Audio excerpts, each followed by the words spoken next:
Hello friends and enemies, I'm eating a snack. You might want to grab a snack too, because we're back for Romancelandia Monthly. And it was a month.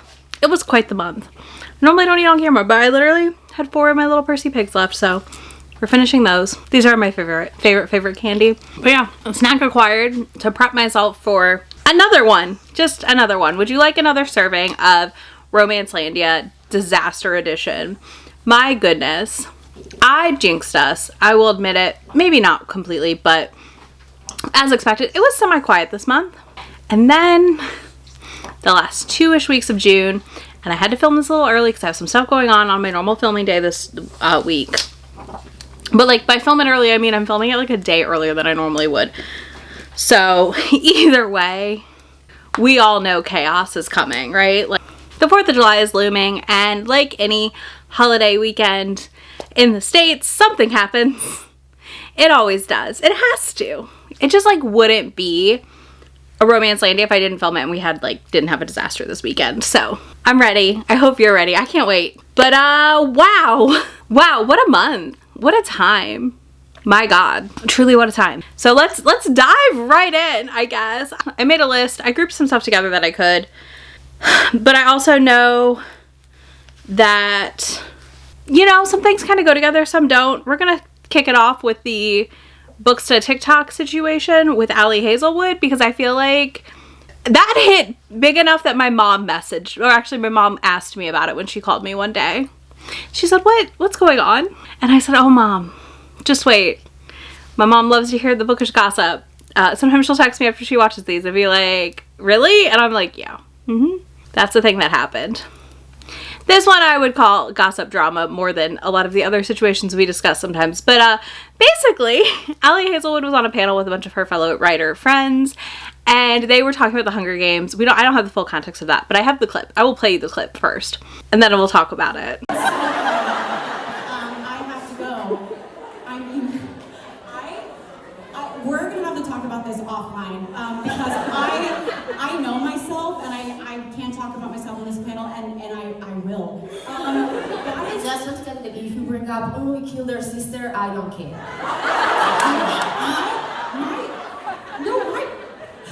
Okay guys, give me a minute and 30 seconds. Okay, the craziest thing is that he keeps being like, why don't you love me? And she's like, all my family and friends are gonna die and I wanna run away. And he's like, yeah, but like if PETA comes, I'm not coming. He's a terrible, mean, selfish person.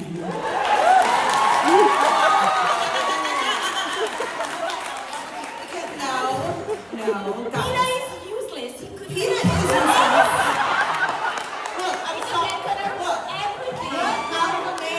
Do you know is going to allow for his woman to run away with him with her sometimes baking side piece stuff up? I have an arrow through my heart right now. What are you guys talking about?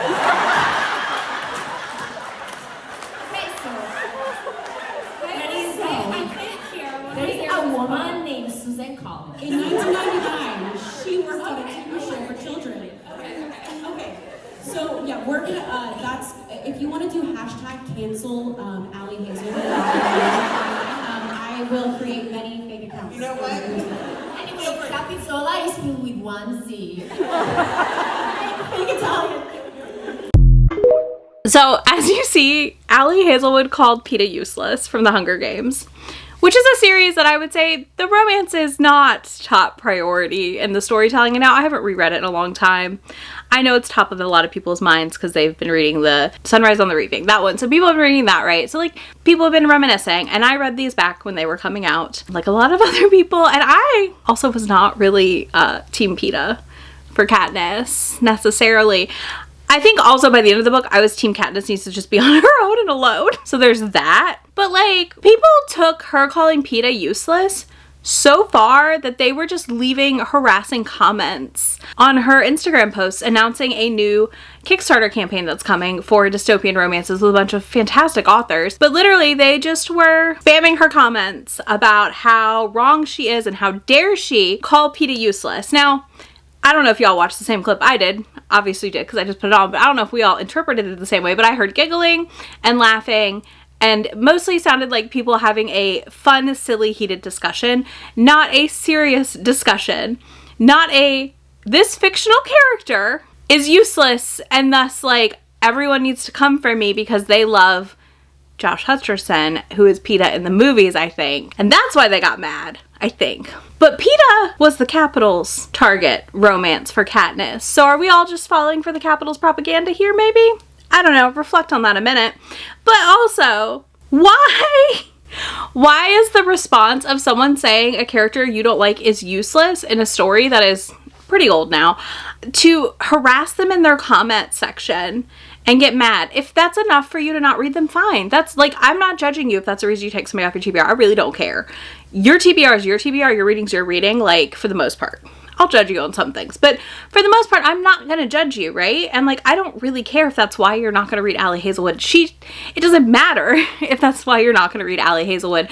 She's past the point of like that mattering in her sales and reach. So I just think it was a really, really weird response, honestly, is all I got. Like, it was really strange. I don't know. I feel like there are other people we could have bullied off the internet better in this time span, but I also am convinced that some of these people are the same people still reading a certain someone's books and supporting her. Just a theory I have.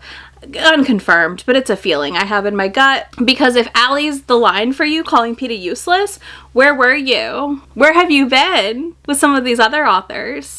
I really would be curious. But yeah, so basically that's why Allie got bullied off the internet. She was also trying to turn off her comments because they announced this Kickstarter for dystopian romances that looks fantastic. So many good authors on there. Oh my goodness, so many good authors. Like, I'm so pumped.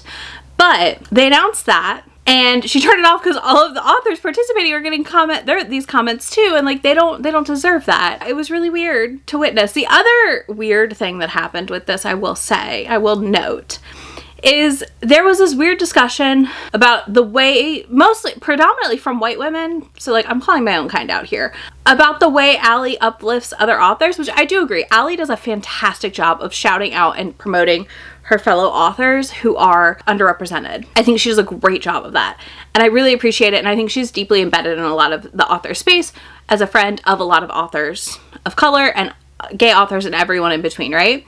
So people were like using that like to be like, why are you being mean to her? She's doing all this work. And like, yes, but it's not our job to applaud her for that work. It's not our job to do anything more than read those books also and uplift them, in my opinion. So that was weird. The other point I want to make here, Allie Hazelwood, one of the critiques people had was like, you're calling PETA useless, but all of your heroes are tall, dark, and handsome, and like big and broad and blah, blah, blah, blah, blah, all the same. Y'all, Allie Hazelwood was forged in the fires of fanfic. I don't know how else to tell you this, but of course she didn't like PETA. She was a Raylo shipper.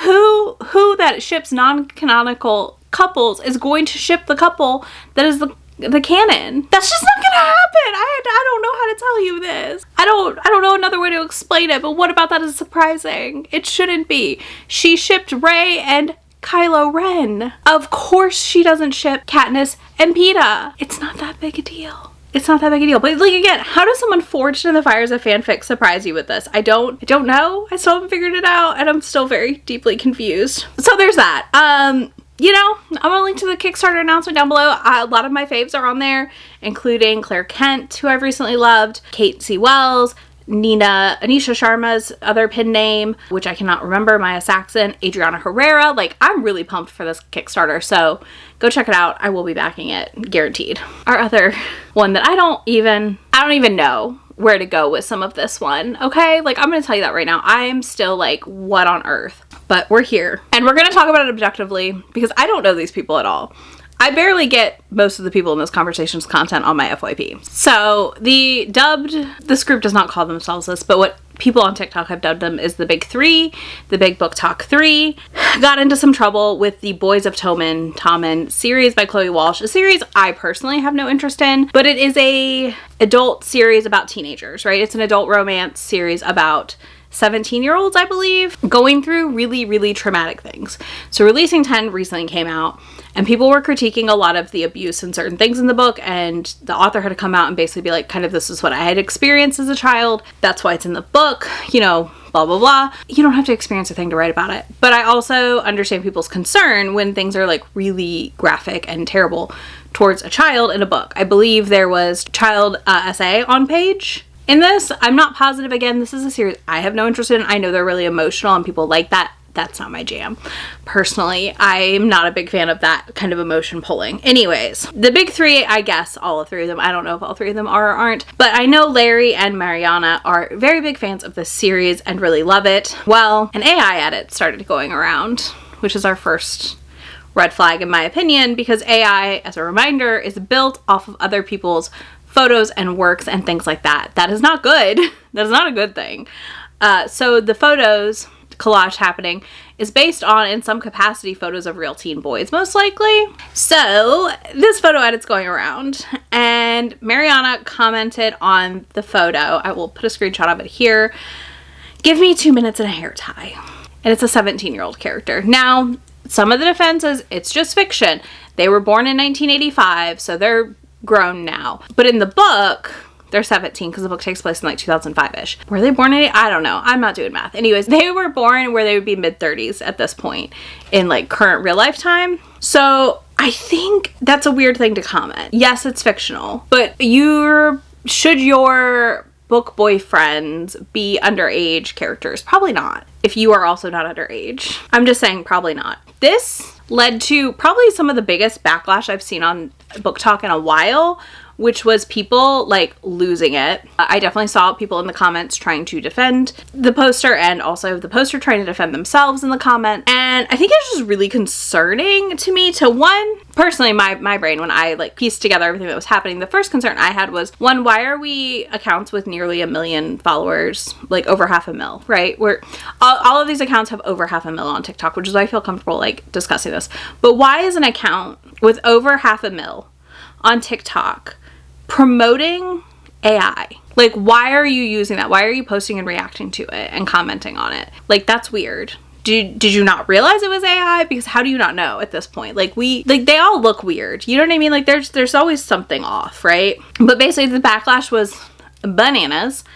So if you saw people talking about like the big three this, the big three that is what people have dubbed them. And that is who they were talking about. The other person is Yana, I believe. Again, I don't really, not really on my radar.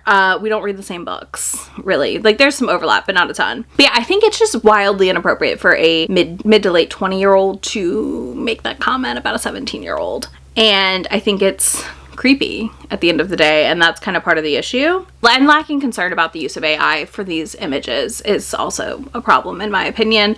But yeah, so that's what happened. I don't really have a big takeaway for you. I know Larry posted an apology video. I don't know if Mariana did or not. I know she's been in a lot of people's comments. I've seen her in a lot of the Black creators I follow's comments talking about it, which I don't love to see. I feel like people are just kind of having a discussion and we're kind of jumping in a lot, it seems.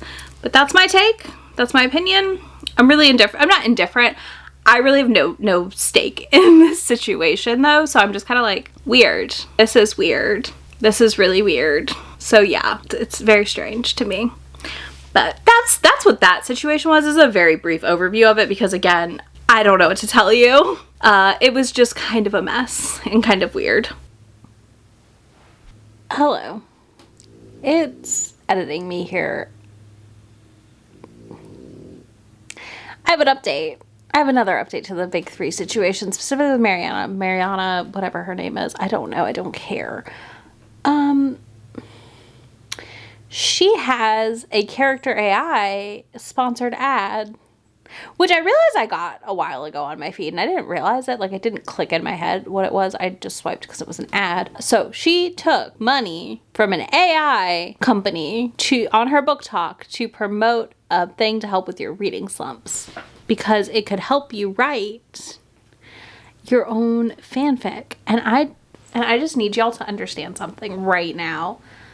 Even at my smaller channel, 6,000-ish of you, ish, somewhere in there.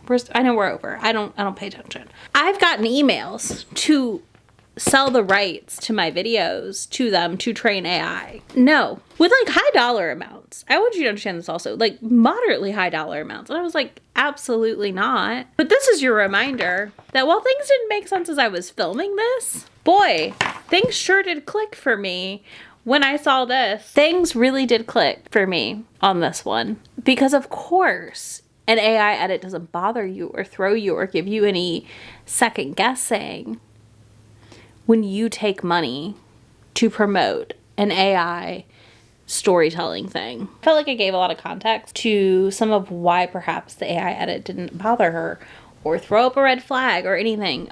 She has commented that she's working to resolve the issue, whatever that means, but I'm not really sure how you resolve this. But to me, it's just another tick in the fact that, as a reminder, your faves can be bought. And I hate to tell you this, but a lot of people can be bought. And that feels like what has happened here, honestly. But yeah, that's your update. Now back to me to talk about events, I think. I don't know what's next. Something's next. Enjoy. Can I get a nickel for every bad book event of the year? I think I might hit $1 at this point in the year if I did, right? So we have 2 events to call out this month. One I don't have a ton of info on because honestly, I could not. Y'all, I'm sorry. I could not be bothered. Book lover Laura has a whole video on it. If you're really curious, you go watch her video. I want to give some thoughts, I guess, around the bad book event situation also. So we're going to talk book events.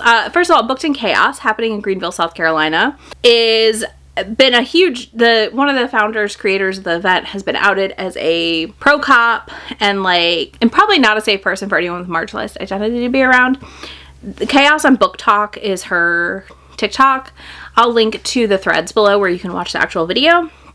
But this was kind of floating around, people like talking about pulling out of this event and all this stuff. I have no idea when the event, I think it's happening in November. I'm unsurprised as someone who's lived in South Carolina. This is not surprising. And the location also not, and this happening, not super surprising to me. So basically she has a whole video where she's like, I heard this phrase ACAB and I just can't believe it because my one friend's a cop and this, that, and the other, and this, that, the other. And they're quoting her here because it's not how you would say it. They're a transgendered person. And I, like the way she said it felt really derogatory in a weird way. Like also felt like, well, I have a friend who's this and is a cop, so thus I'm correct and you all are wrong. And I was like, yikes, lady, yikes.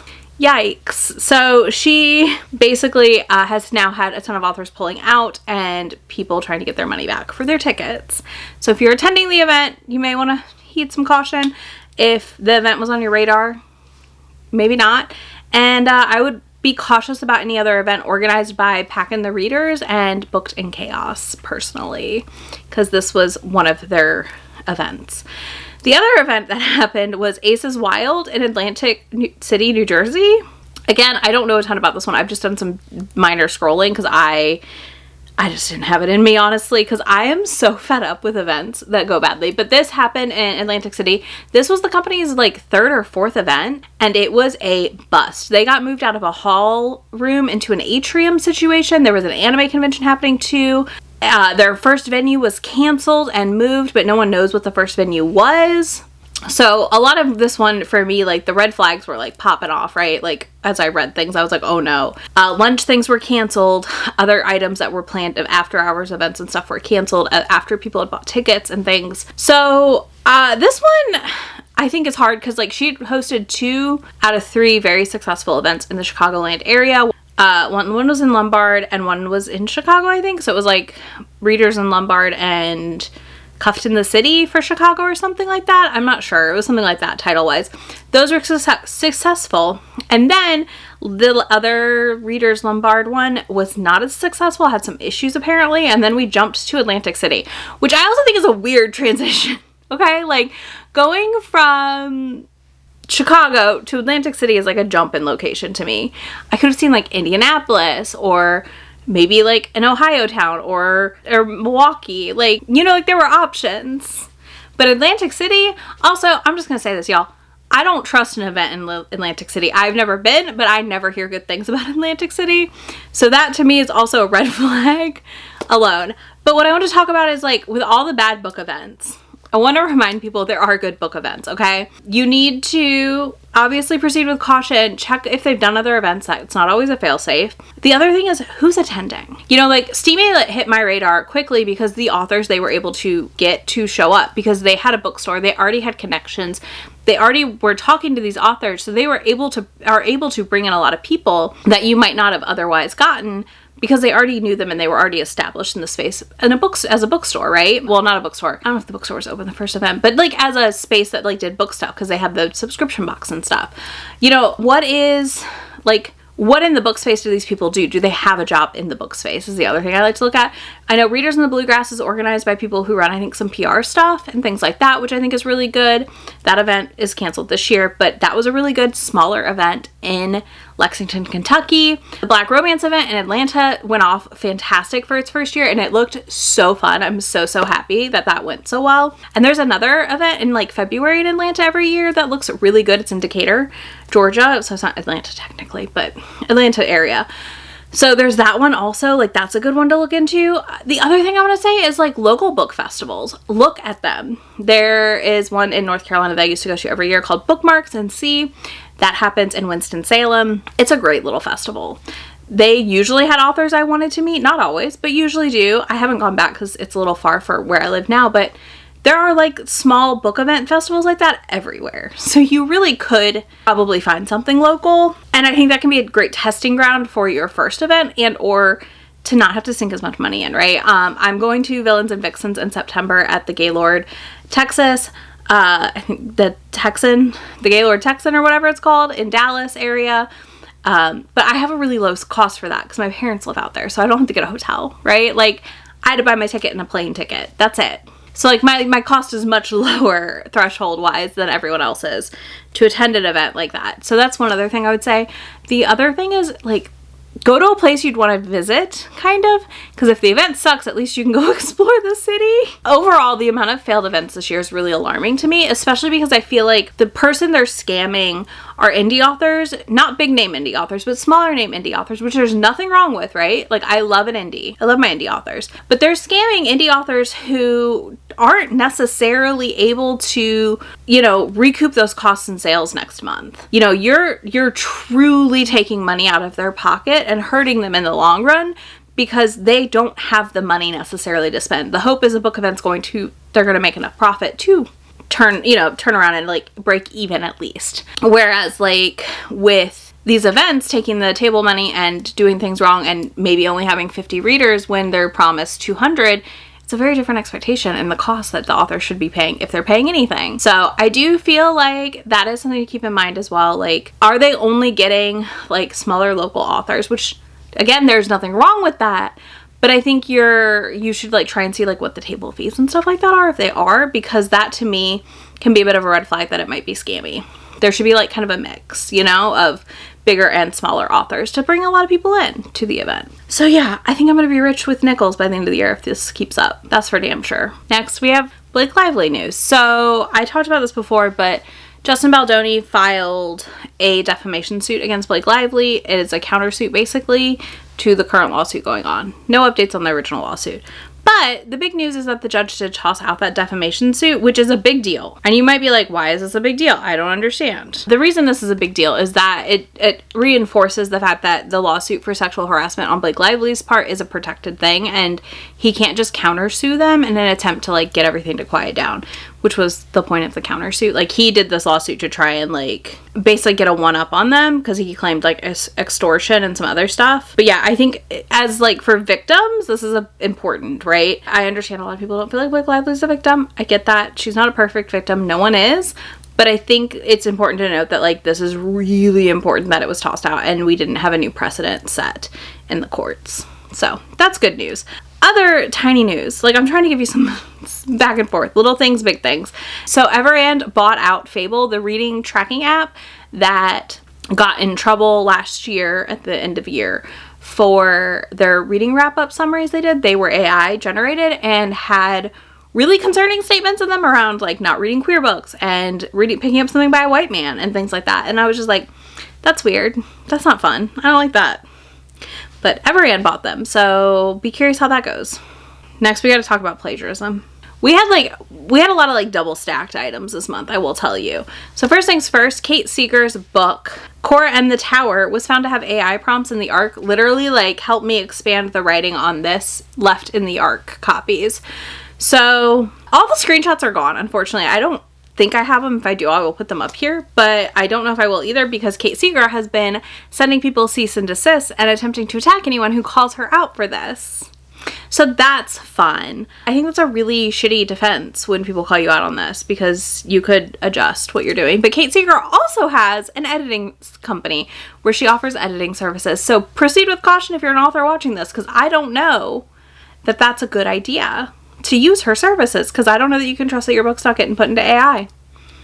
That's all I'm going to say there. But yeah, her book was found to have AI.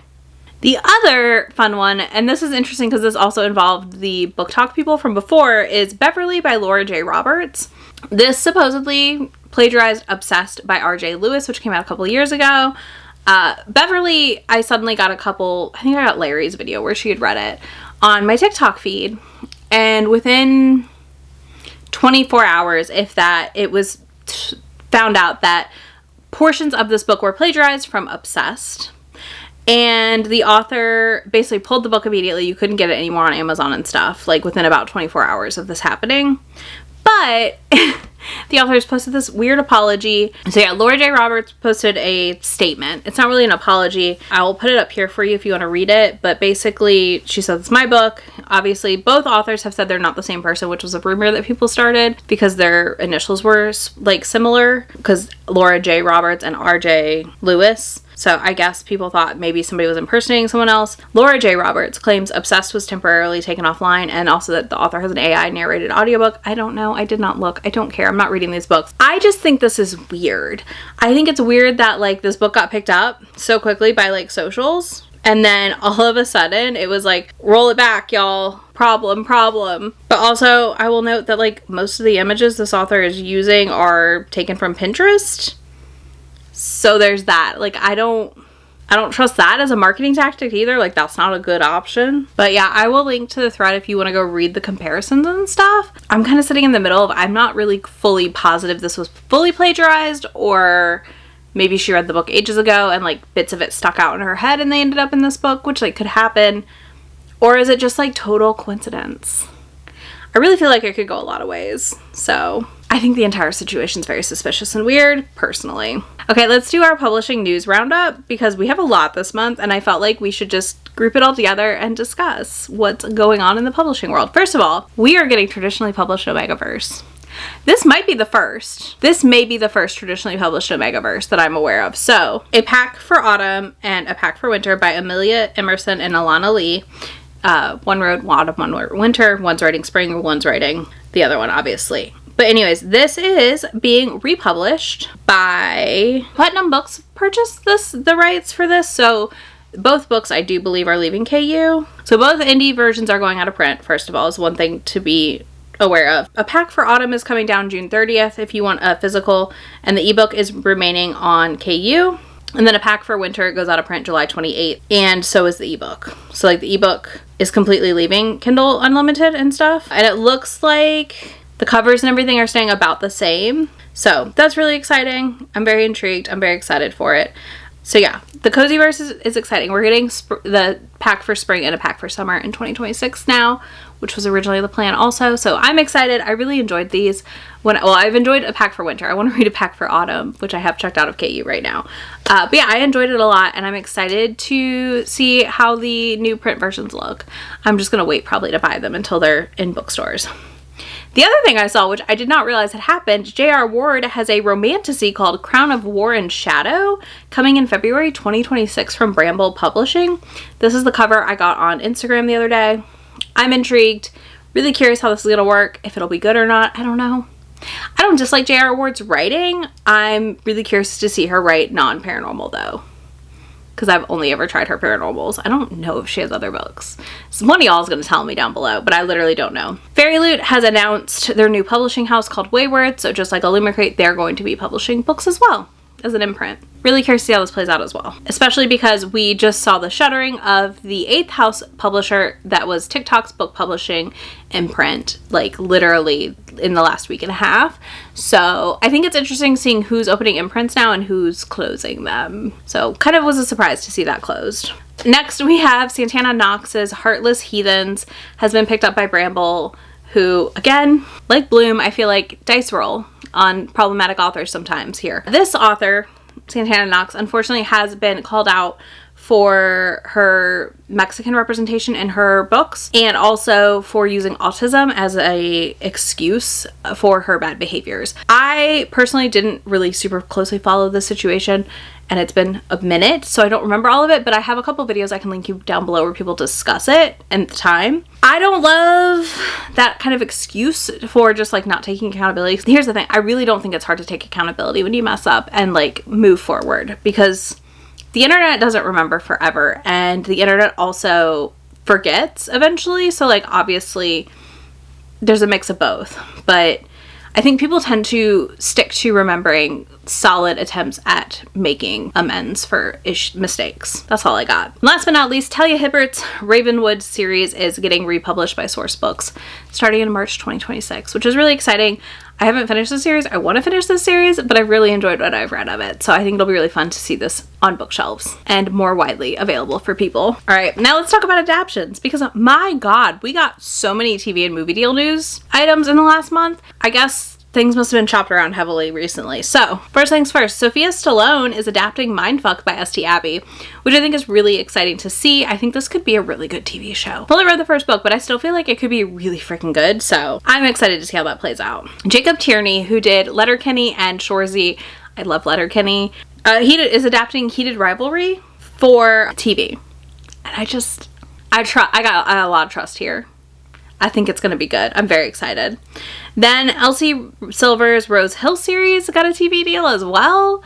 That was a surprise. And then last but not least, a disappointing one in my opinion, Kate Stewart's Flock series, I believe it's just the Flock books. The headline had a bunch of covers. Has been picked up to be adapted. And I'm just like, ew. If you're unfamiliar, Kate Stewart got called out for racism in her book and then used the, well, my best friend's Mexican, so it's fine excuse. And that was weird. That was really weird. But she's still popular. People are still reading her. So cancel culture is alive and real and so good at its job. All right, and now your funny update, your finale, our closeout is a funny, okay? We had to do a funny. So, CM Nacosta, the Morning Glory Milking Farm author, got featured by EV Magazine, a alt-right Christian magazine. Basically, they say that monster romance is wreaking havoc on women's brains and sex lives. They basically call out that it's anthropomorphic bulls, cocks, and that it's not fringe. And then they call out why it's not the kind of milking you're thinking of in this article. Anyways, this entire post, hilarious. CM Nacosta was like, should I do a horse book next? Either way, EV Magazine is terrible and bad news bears. And I just think it's so funny. Because also, CM Nacosta made a shirt that says, porn-brained women of monster smut, which I think is just also freaking hilarious. Here we are. We can't escape it. I feel like romance is always dodging and taking hits, but this one, I got a good chuckle. And I felt like of all the authors to go after, our famed Morning Glory Milking Farm author, bring it. She can handle it. I truly believe she could handle it, and she did, and she handled it well. So there's that. So read a monster smut book. For me, if you like them. If you don't do it. But if you do, definitely read one. Either way, that's it for this month's Romancelandia. I feel like laying down. Again, I feel like so much happens, and at the same time it feels like not that much once I talk about it all with you. But I hope I caught you up on something you missed. Maybe I did, maybe I didn't. Let me know if something popped off that I missed in the comments, as always. If you don't do any of that, leave me. I mean, it's gotta be a bowl, right? There's a bowl emoji, right? There has to be a bowl emoji. Leave me something. Leave me a monster related emoji of your choice, I guess, if you can't find a bowl. I don't know. As always, if you want early access to things like Romancelandia, you can join my members or Patreon as a Romancelandia supporter, and you get early access to this every single month and any bonus like Romancelandia things that happen, as well as my really fun awesome Discord. They're the best. But yeah, that's down below if you're interested. And otherwise, I'll have links, all that good stuff. And I will catch you all in just a few days in my next video. Bye. Already packing, come with me. I'm not really asking. We'll get away to a place where we don't know. About to see the world in action, what we can be. Life with no distractions, we'll get away. This is what we